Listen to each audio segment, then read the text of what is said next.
আমি এই গানটি দিয়ে শুরু করছি।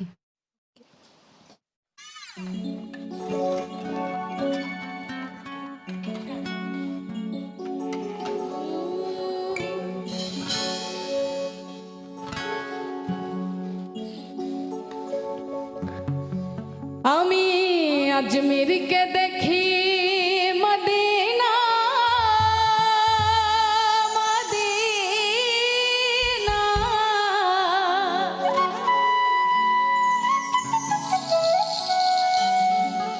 আজমিরকে দেখি মদিনা,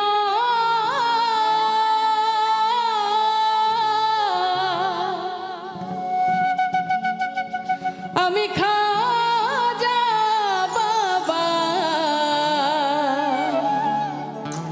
দিওয়ানা।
দুর্দান্ত, সলিড একদম ভয়েস, এবং সেই সাথে তোমার গায়ককে আমি জানি অলওয়েজ তুমি এরকম তোমার কমফোর্ট জোন থেকেই শুরু করো অনুষ্ঠানটা একেবারে, কি বলে, বাংলা, খাস বাংলায় যদি বলি, কড়কড়া একটা ব্যাপার আছে না, থ্যাংক ইউ আপু। ওটা ছিল তোমার প্রথম গানে। আমি তো ভীষণ এনজয় করেছি, আই হোপ যে দর্শকরাও ভীষণ এনজয় করেছে, বিকজ এই গানটা শোনার সাথে সাথে না মানে বসে থাকতে ইচ্ছে করে না, মানে একটা বিদ্যুতের মতো একটা শক্তি চলে আসে একদম একদম। এবং শিরায় শিরায়। গানের কথাগুলো এত দামি, এবং খাজা বাবার যে জীবনী সেটা থেকেই নেওয়া আসলে। এখানে গীতিকার সাহেব যিনি আছেন বাউল শঙ্কর দাস, ওনার প্রতি অনেক অনেক শ্রদ্ধা রাখি, ভালোবাসা রাখি। ওয়াও, আমাদের অনুষ্ঠানটা এত সুন্দর করে এগিয়ে যাচ্ছে। এবার তো সবেধনমণি শাড়ির মিম, তোমার পালা, এবার বলো তুমি কোন আহ গানটা দিয়ে শুরু করবে? আমি আজকে একটু আমার খুব পছন্দের একটা গান, বাউল খোয়াজ মিয়ার খুব মিষ্টি একটা প্রেমের গান চেষ্টা করছি। বুঝতে পেরেছি কোন গানটা শুনবো, আমারও ভীষণ পছন্দের।